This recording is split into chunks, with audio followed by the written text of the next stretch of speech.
Hey, this is D Knight. This is Carol. This is Ty. And you're listening to the Pardon the Insurrection podcast, where we don't have sexual relations with that furniture. It's been every single... I have not had sex with this microphone. Give it some time. It's the perfect shape. You guys just met. I know how you like to kick it. The microphone's got to take you out for dinner worse. Yeah.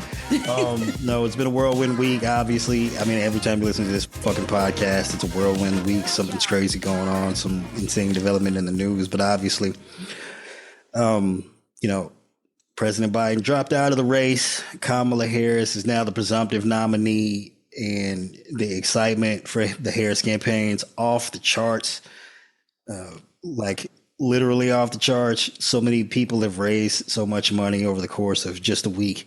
It's been incredible to watch. I think she's at like $250 million in total between her campaign and the PACs. We got the black woman for Harris who showed up day one. They didn't let 24 hours go by before they knocked it out of the park. And then everyone followed suit, from black women to white women to even the white bros out there who just raised something like $4 million over the course of an evening.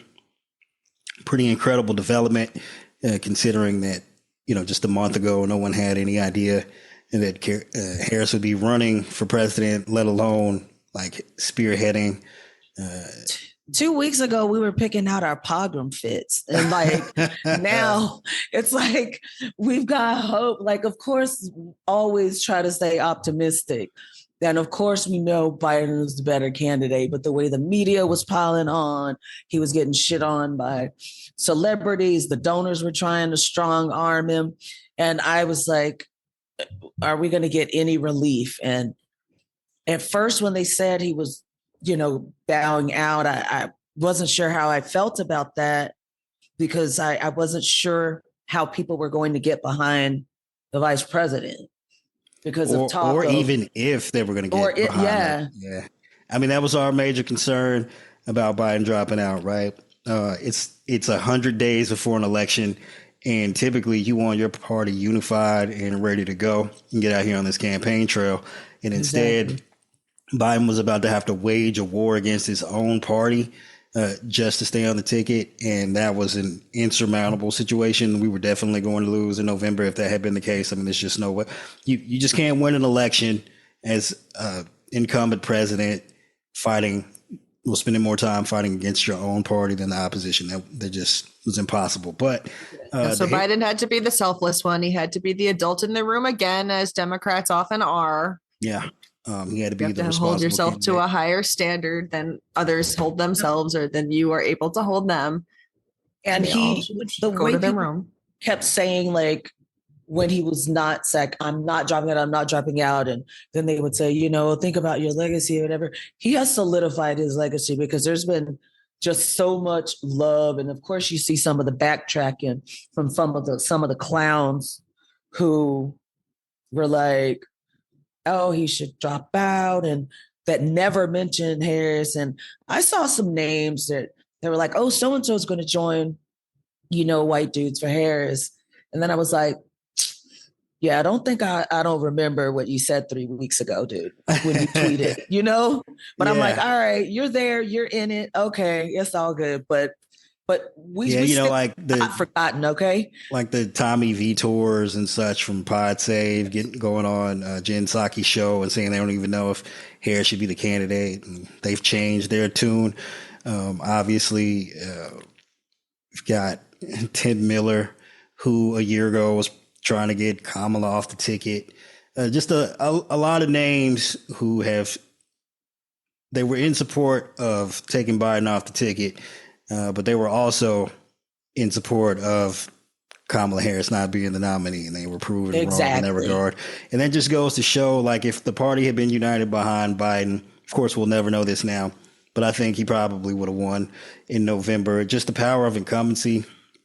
I know it's not quite the same as it once was, but it's something like, plus 7-8 points in a presidential election, just being the incumbent. Yeah, Lichtman said that right now, like, she's at like +6 or +7, but Trump is only at +3. I don't see him getting any higher, because he's got, but the Harris momentum it has spread like wildfire. And I think in a day or so, Latino Men for Harris is doing a Zoom.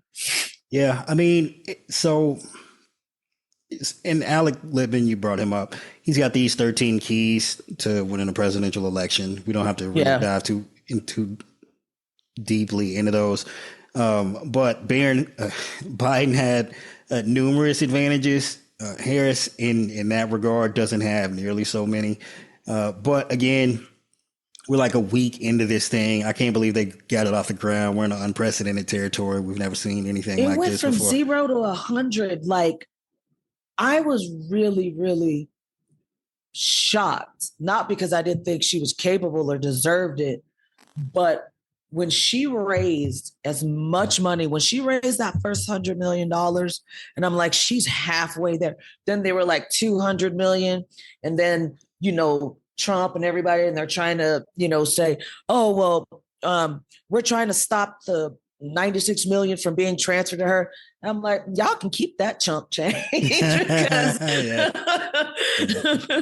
I think it's Melinda Gates. She's pledged 52 million.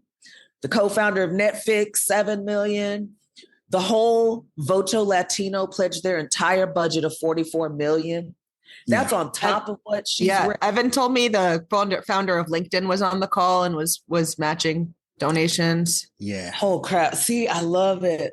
That's awesome. Well, so money was one of the issues I was worried about. Once Biden dropped out. But Kamala and the campaign, they have that sewed up apparently.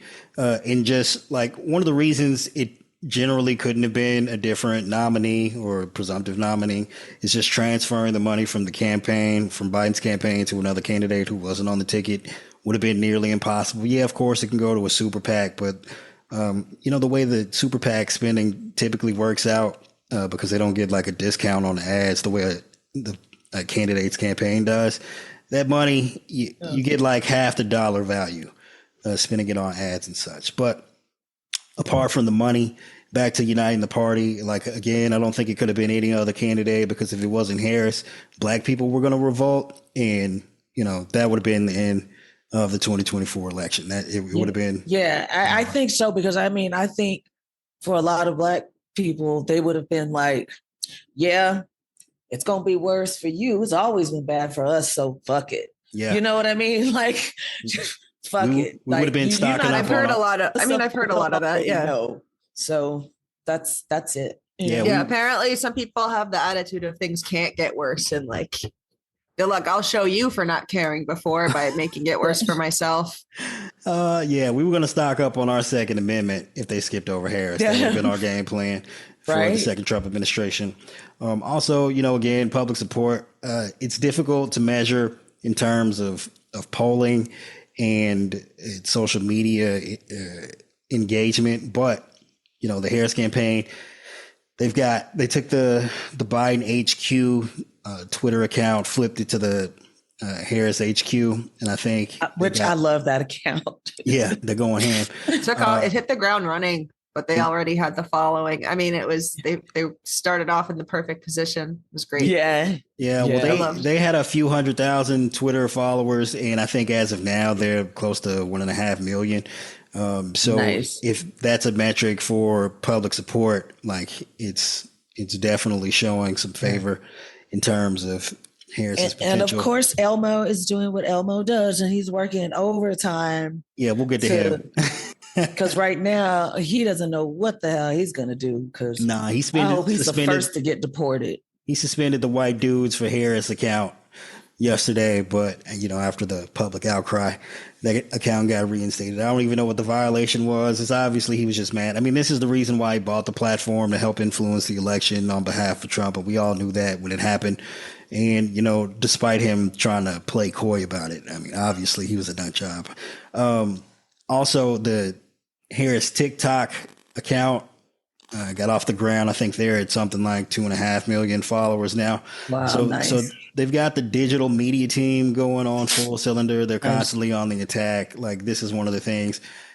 not that I had much to criticize Biden about, but the fact that he couldn't get his campaign to spend more time on the attack was just one of the things I've personally found lacking. Harris ain't letting it happen. I don't know what kids they put in charge of this shit, but they are on the ball every single day. Yeah, that is true. They really are. And I have to believe that there were some one-on-one conversations, like, and her comms team was getting ready.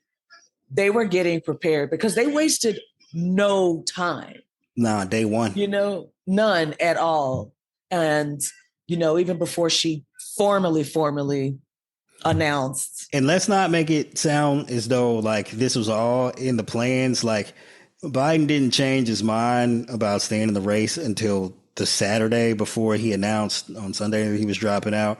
So whatever conversations were had in terms of organizing the campaign around Harris, that happened like that. And they got on the ball. They didn't waste any time. But also, obviously one of the things that was one of the most pertinent issues Biden was having was the media coverage of himself and the campaign. Like the media just decided 2 years ago, seemingly out of the blue, that they weren't going to give Biden a break. They were intent on making him a one-term president one way or the other. And obviously they don't have the age issue to obsess over. So now they're actually kind of having to do their jobs and report on actual news. All they can talk about is her laugh, that she wants paper straws. I'm looking at the arguments they're making, and these are the Trump clowns, but shit to me, because it's like it's so incredibly crazy. And did you see Neil Cavuto? Nah, what he shut down, foghorn leghorn, and he was like, "Do you think calling her a ding dong is like really? He's like, you really think that's it? Like, and Senator Kennedy, doing what he does. Well, the polling shows, and he's like, okay, but he shut. And I was really, really surprised.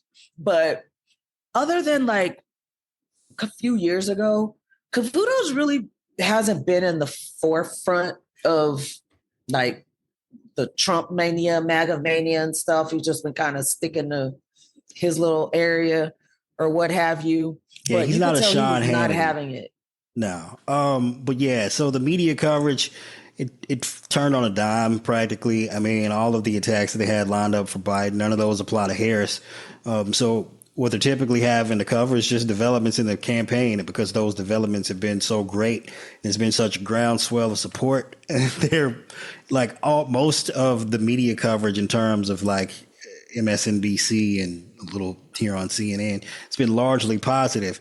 But, that positive coverage is having a real life effect in terms of like this cycle of excitement and support for Harris, and then the positive coverage from the news just reinforces the excitement for Harris. It's like it's the opposite of the downward spiral that Biden was experiencing.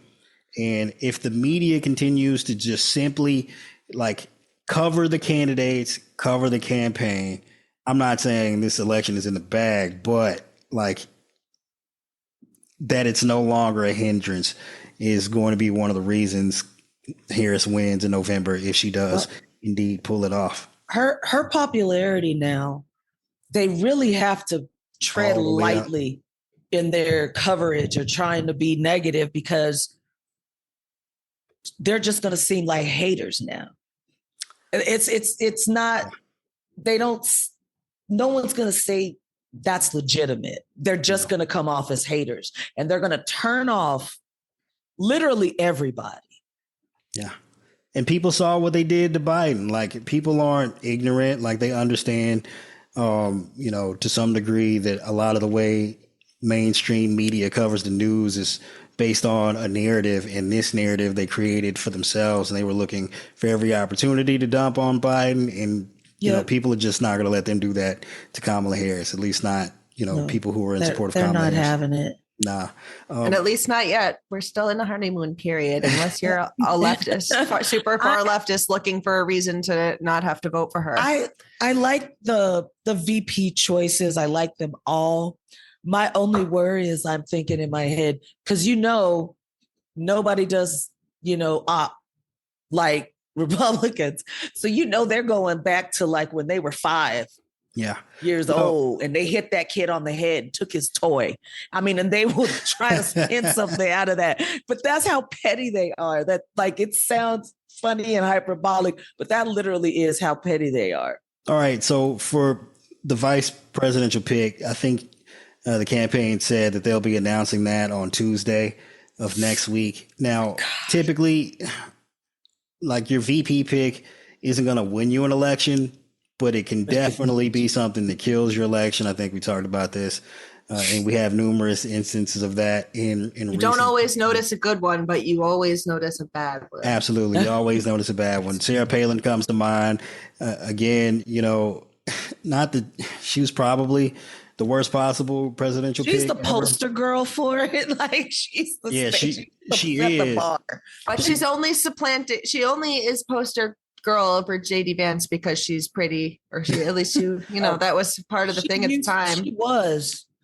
She was quite possibly her from the inside out. So she was quite possibly the worst candidate ever until JD Vance. But you can also go back to. But she was pretty. You can also go back to 2000 with Lieberman being on the ticket. Now, I'm not necessarily saying it was just boring. But look, a lot of people out there. Is he one of those second family guys? And there's also the anti-Semitism that was probably a slight hindrance to Gore, because a lot of people weren't excited about the possibility of having a Jewish vice president.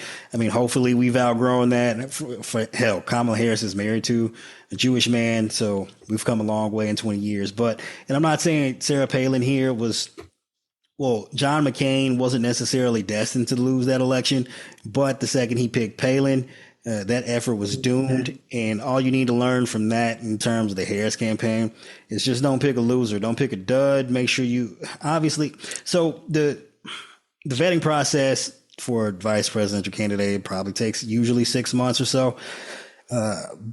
We've got like a week and a half. So the most important thing they can do is just make sure they pick someone with no skeletons in the closet. And then apart from that, pick somebody that'll win you a swing state. You're not going to find a Joe Biden somewhere that could possibly go on to be president one day. That's not what this pick is about in this short time frame. You just got to pick someone that can get you a swing state here or there, possibly win the blue wall. So is it a high enough bar if we just say they don't have an evil plan that they keep reciting out loud and publicly? Maybe that's, you're talking about skeletons in the closet.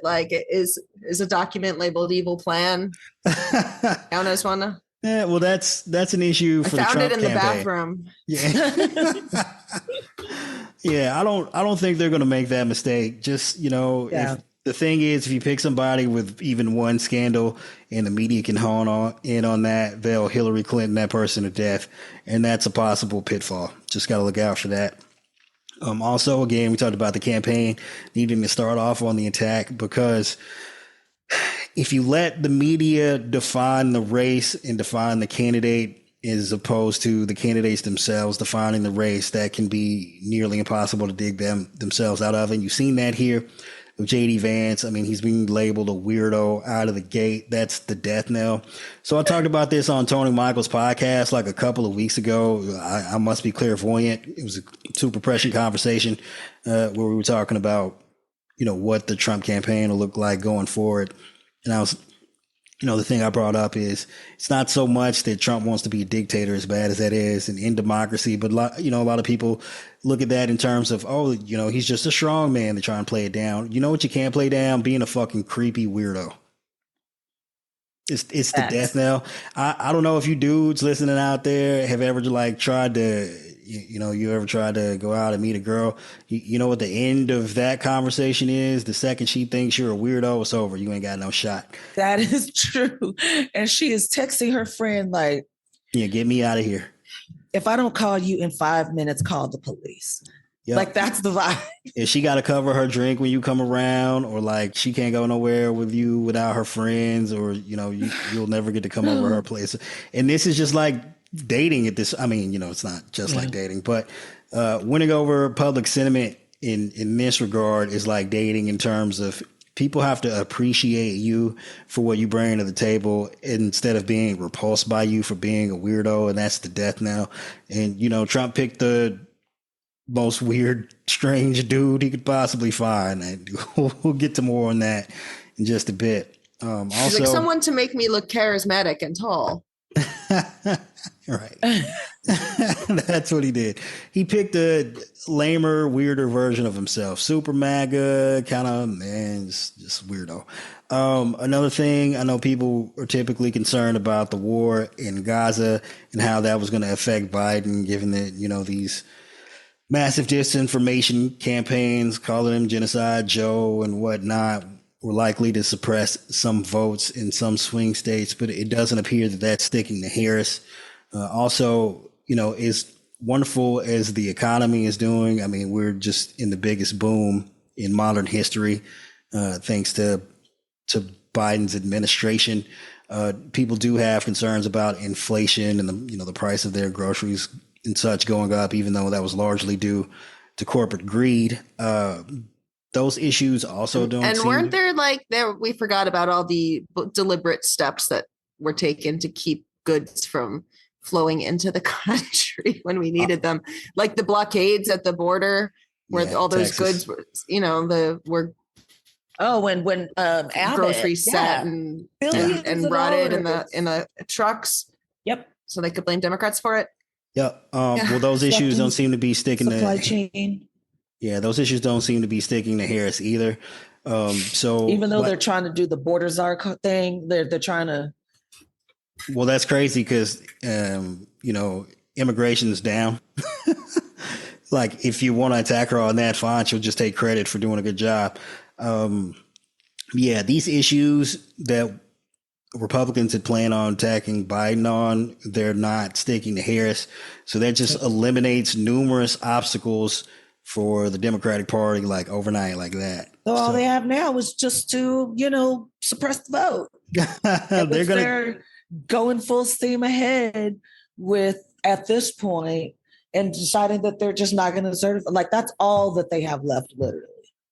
Because everything they keep trying to throw out, it lasts for half a day, the news cycle, and then they try, well, let's talk about her giggling and this Margaret Thatcher thing.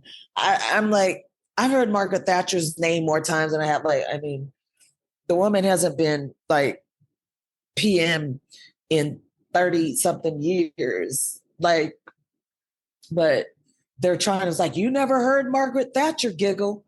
It's like, well, you've never heard Trump giggle either, but that's because he's a sociopath. Right, Motherfucker's insane. He's been in the public spotlight. Make him a better leader. No, he's been in the public spotlight also British, and they do things, and she was a baroness. So he's never laughed. No one's ever heard him laugh. Fair enough. Ever heard him laugh? I guess they roiled the laughter out of her. Somebody should write that musical. I don't know if that's true. Margaret Thatcher never laughed.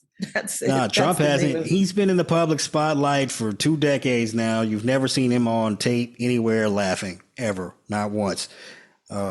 Genuinely laughing.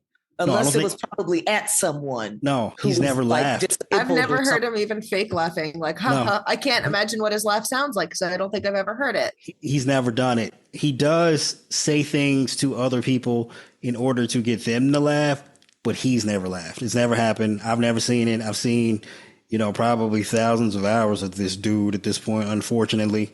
Never one single laugh. It's bananas. But do you have any brain cells left? I couldn't imagine. But so back to the Trump campaign and, his chances for winning, it seems as though he's about to be headed toward a difficult struggle, because Republicans spent all that time making sure that age was the issue in the 2024 election. And now he's the old man at the club.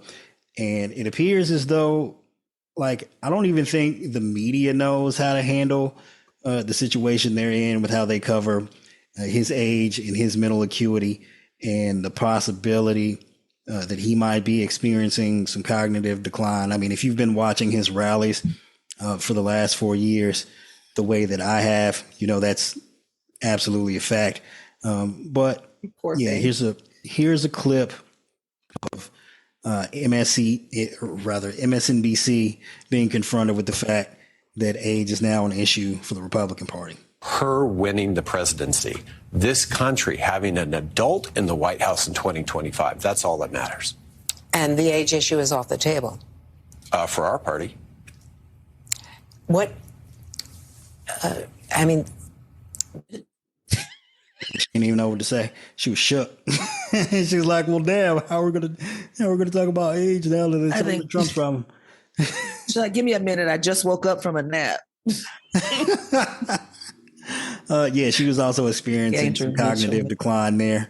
So probably time for her to wrap up her career. You know, if Biden could see the writing on the wall and decided to step down, so can Andrea Mitchell. But yeah, Trump's old and his speeches are getting wackier and wackier, which is a lot considering the nature of his speeches. They typically go off the rails all the time, especially when he, kind of freelances up there. Yes. And gets away from When the he talks teleprompter. about the late great Charles Manson. No, he's actually dead, right? Yeah, he's no longer. Is he with dead? us. You know what? I had to ask myself that question too. I was like, because there are a lot of people I thought were dead. And David Duke comes to mind. No, he's But still rolling. you find out they're not, and you're like, oh. Oh, he died in 2017. Yeah, no longer with us.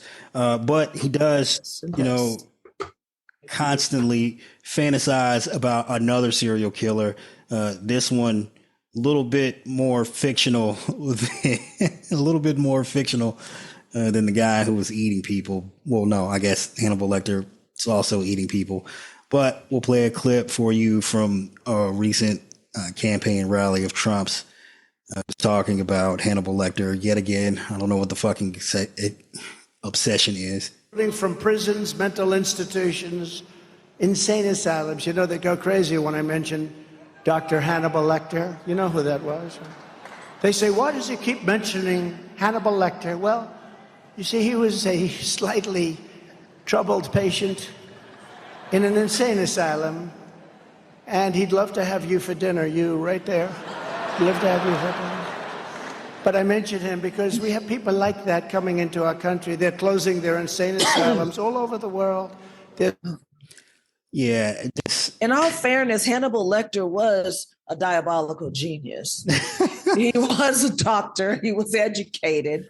He was world traveled. Psychologist. So yes. So yeah, but he was good with the ladies. A great chef. Well, I'm sure women You're into that. love a man that'll eat them properly, but not in Hannibal Lecter fashion. And he didn't Clarice kind of have a thing for him and like a fear-love relationship? It was a weird sexual chemistry going on between her and a psychopath. And he wasn't killing her yet. Well, I guess he was in prison.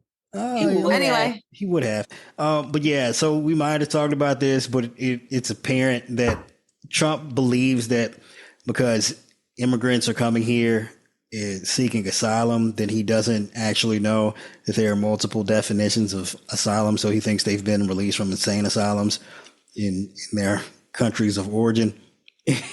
And they're being freed to come here, but not knowing that like asylum is just basically seeking, a refugee status. You know what? I didn't even put that part together. I just thought, but asylums. Oh, so yes, that makes so much more sense now. He's been talking about Hannibal Lecter and asylums for like 2 years now, and apparently no one told him, read the fucking dictionary if he could even read. They are seeking asylum, not being released. They're not asylum seekers out of the asylum seekers. I see. I thought that he was suggesting that all the crazy people were coming here because they're seeking asylum. Yes, if anyone needs to be put in an asylum, it's Trump at this point.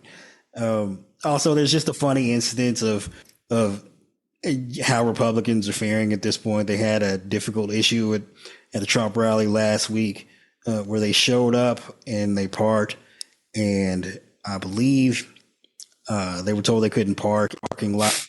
They chose to anyway, and after the rally, they came back and their cars were gone. Some of the people here even gave money to the people inside. Now, to get their cars back, they've got to pay hundreds of dollars to the towing company. I called Gotcha Towing, the group responsible for pulling the cars out of the lot. They told me over the phone there was a sign warning people illegally parked cars would be removed.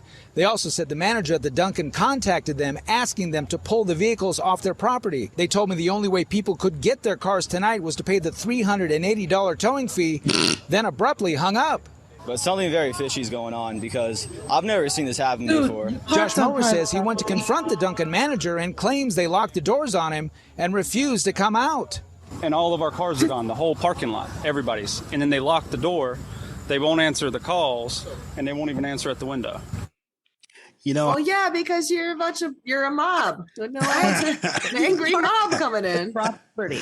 Hey, you know how fucked up you got to feel to show up for a Klan rally and you come back and your car ain't there? Like, what the fuck happened? And that's almost $400 per person. Boy, they made a grip that day. Yeah, they made a killing. But the thing is, but they might not have always had it, but with the rally going like, hey, don't fill up our parking lot. This is private property. You will be towed. If you park here, park elsewhere. But the way they made it seem like they were owed an explanation, bro. Well, they claimed you can see my beautiful hair, son. We like what you've done with your hair. They claimed that they were told they could park there. Even that clip, they said that some of the employees at Dunkin' Donuts took money from them. And they got. Sorry. It happens, bro. Why didn't they just park at the stadium or the empty fields? Where was this? Usually it's like a field.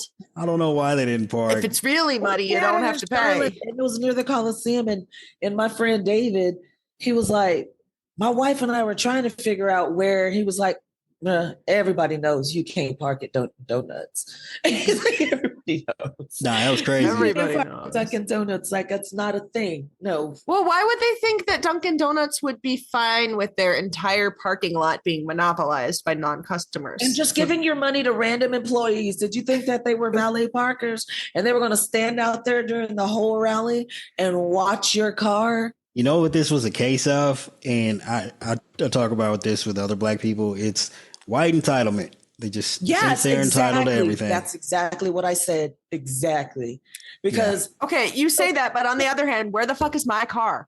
If I had showed up on one of their own properties, I said white entitlement. I probably would have been shot. Not white car entitlement. In your ground. So yeah, no, it's just funny because there's this lady that works at this high-rise apartments at the desk. And so they keep the front door locked and she's got to hit the button to open the door, and they get a lot of food service deliveries and whatnot. And one of the common themes is, so maybe a black person will show up and they'll pull on the door and they'll see it's locked and they'll just stand there and wait until the lady opens the door. And then you have a white person show up, pull on the door, see it's locked, and they'll just keep pulling on the fucking door because it's just it's a microcosm of, too many white people in the world believing that every door should just literally open up for them, literally. Should be unlocked. Yep. Yep. And this is the same thing with parking in the Dunkin' Donuts parking lot and wondering why your car disappeared, even though you probably should have known you can't park on private property for an event like that, unless there's a sign that explicitly says so. But yeah, that's what they get. When I lived in Florida, I lived right around the corner from the Gators Stadium. And the Gators, they closed down the whole city for homecoming. So there's limited parking. Yeah. So you'll see people put signs on their yard. And they're parking, they're letting you know you can park here. $20 if I don't see a sign, I'm not going to park there and assume that they're going to just be okay because the neighbor's okay. You know what I mean? Right. But they'll be out there and they'll have their sign, and they may only have spot for 2 or 3 cars in their driveway or whatever in their yard. Yeah. And they'll charge $40. But they're only getting 3 cars, 2, But if I don't see a sign, it's okay, I'm just going to just keep driving around the street, or if everything is full, but they let you know because it's private property. Period. Yeah, for sure. So in terms of how Republican voters are taking this, newly excited Democratic Party, and our brand new candidate and Kamala Harris. I think they held a panel with a few of Trump supporters who happen to be white women, and they were sharing of Wisconsin. Yeah, they were sharing their thoughts.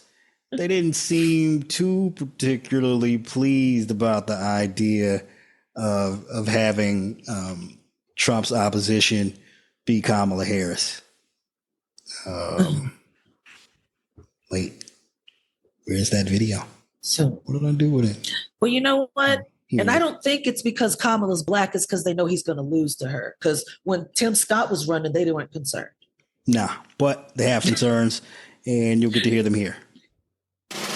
Do you think that having Vice President Kamala Harris as the nominee dramatically changes Donald Trump's odds of winning? I'm worried about it. Yes. I think she's going to go for the minority and female and younger voters. Progressive. Everybody's excited about her, and that scares me. Again, those are Trump voters. Joe Biden won. Yeah, you should be scared, lady. The black woman is coming. She's doing it up. They went to the most stereotypical looking people who we think of MAGA. Yes. That was all. Yeah. There was no variety amongst any of them, even in size. Nope. They should have all looked around and been insulted, honestly.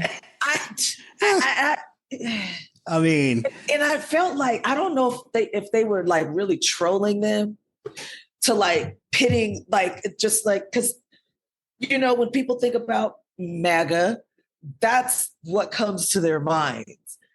And and I go, man, yes, like those women that were in that video, they look like whatever you believe your stereotypical MAGA supporter looks like. And yes, like whenever they stop a black guy on the street after a crime or a robbery or something, it's always the black guy that fits the stereotype of what they think an inner city black guy looks and talks like. Yes, well, those women fit the description of Trump supporters. Now, obviously, you know, I don't know if every white female Trump supporter shares that same sentiment, but if that could be a microcosm, and clearly they are worried about the possibility of Harris being able to take down Trump, and they should be. Like, let's be clear on this. Trump's a fucking loser. He lost in 2020 by a gazillion votes. He really lost in 2016 by, you know, almost 3 million votes. He just happened to win because, you know, the deck is stacked in terms of the electoral college for a bunch of small white states. And I know a lot of people who lived in liberal states who felt they needed to vote their conscience with Jill Stein. Yeah, it's unfortunate. Jill Stein received enough votes in Michigan, Wisconsin, and Pennsylvania in 2016 to flip the vote from Trump to Hillary Clinton. So we had an opportunity. She ain't pulling that on Kamala. No, we had an opportunity in 2016. And I think one of the things that's sticking around with Democratic voters this time around, it's that we don't live in a fucking vacuum, right? We don't, like, every election doesn't exist on its own outside of the context of all of the other previous elections. And because we saw what happened in 2016 and we saw, like, we were like this close, a lot of people have woken up since then and realized that their votes actually do matter, especially in valuable swing states. And they're not gonna take a chance. They're gonna show up, turn out, press that Harris button. I was listening to somebody, because, you know, everyone's coming up with I don't know how they think that she can do this. I mean, she got the lowest when she was running in her primary in 2020. And I said, you know what? There's a very, very simple explanation for that. Money. The one that was 4 years ago. Well, that was before. That was before January 6th. That was before Project 2025. That was before, and literally 128 days. Are you poking your microphone with your hands? Tapping the table. What? She was tapping I just hear the a lot table. of tapping. Oh no, I don't know, but maybe tapping. She animated, girl. She excited about this Harris shit. Sorry. But I think that people, like, as the Project 2025 stuff started coming out and that people started to get really afraid. And so it's a whole different, the past 4 has really been a decade or a century. Shit, past 8. In where we are from then. And like I said, when she ran in 2020, Biden had that momentum building. That was going on. And like I said, that was before. Let me stop you there. Biden didn't have the momentum building when her campaign was up and running because that was in 2019. Well, after he was once, South Carolina and stuff or whatever. So here's the thing. The reason why Harris had to drop out of the 2020 race, it wasn't because of public support. It's because she didn't have donors. She didn't have the money. Like, unless you're the front runner or like one of the top 2 candidates. Well, that's true. The biggest determination to whether your campaign continues isn't public support, it's money. And there were 100 people in the primary. Yeah, that too. That was a thick Dem primary too. And she had the money to stay in, she probably would have. And she probably would have been on. Yeah, she would have been on that debate stage in Arizona. In Las Vegas. I think as far as the support goes, like the outside support or what people thought then and now is, I don't think in 2020 they really felt the threat. And then I said, there's so many things that have happened between the election. We had the big lie. We had January 6th. We had finding out all of these things about Trump. We had the indictments. We had this. And then, the support and the enthusiasm for Biden waning. I think it really she gets to capitalize on out of their kind of la la land or whatever it is that they were in. Well, I was just saying in 2020, she didn't even have the opportunity really to take the national stage during debates and such, just because of money issues and that ending her campaign prematurely. But, she was my preferred candidate of choice, like at the top of the list. I had a couple of other people in front of Biden first, just in terms of, like a lot of people, I was ready for the next generation of Democratic politicians, a younger generation to lead us into the future. But with the outbreak of the COVID pandemic, I immediately flipped that and Biden became my preferred candidate because I knew we were headed towards a disaster and it was going to take a monumental effort to clean up the fucking mess left behind by the Trump administration. I was 100% correct on that. And then obviously after that, when Biden wrapped up the nomination, he said he was going to pick a black woman for his VP. And obviously, me and him must have been on the same page because, before him, my preferred candidate was Harris. And he looked at her and said, this woman's going to have what it takes. And it appears 4 years later, he's been proven correct. Now, again, the election isn't over. I thought it was smart because, I know a lot of people were kind of rooting for Stacey Abrams to be the choice, but I thought that Harris was, I thought she was a good choice. I didn't know a whole lot about her. I know that there were a lot of things, being said about, when she was a prosecutor, she did this, she locked up black, and a bunch of things. And I had to do some real research into her. Yeah. And the more that I learned about her and then obviously, I really did like her. And obviously from running in California, she had extraordinary familiarity. That was a fucking tongue twister there with the tech industry. So, you can see her contributions in the Biden administration with the CHIPS Act. I know her fingerprints were probably all over that. With the sanctions against the Chinese tech companies that kind of forced American investors in companies to come rushing back to the United States. I'm sure her hands were all over that. And, just in thinking in terms of what she was doing as the top prosecutor in California over the course of her career and how that translates to what makes her an effective candidate, it put her at the top of the list for me. And look, clearly Biden saw the same thing in her, and maybe she wasn't ready to knock it out in the presidential campaign in 2020. But like you said, that's been 4 years ago. She's got a lot more experience. The landscape's changed, and now she's ready for the job. And she's proven it here in just the course of a week that she's up to the task. Yeah. Well, she's shown the rest of the country in the last week what we've known for the past few years, because she's been on it. They're like, where's Kamala? Right now, she's over in Europe meeting with this person. Right now, she's in Central America working on their economic development to stop the flow of immigrants here, fleeing violence, and not saying we don't want migrants here, but the reasons that they were leaving. Yeah. Biden gave her an insane mandate. as far as her role as VP, obviously some insurmountable obstacles. But the point isn't necessarily to be able to solve those obstacles as vice president. It's to get the experience to know how you would shape legislation and an administration in the future. And obviously, look, you listening to us. When Biden picked her as VP in 2020, we all knew what the deal was. 2028, we had it marked on a calendar. It's going to be the Harris administration. And just this, unforeseeable set of circumstances that led to Biden dropping out, it didn't change anything for a lot of us. It just moved the clock up, right? We exactly. We took our 2028 plan and we're putting it into action for 2024.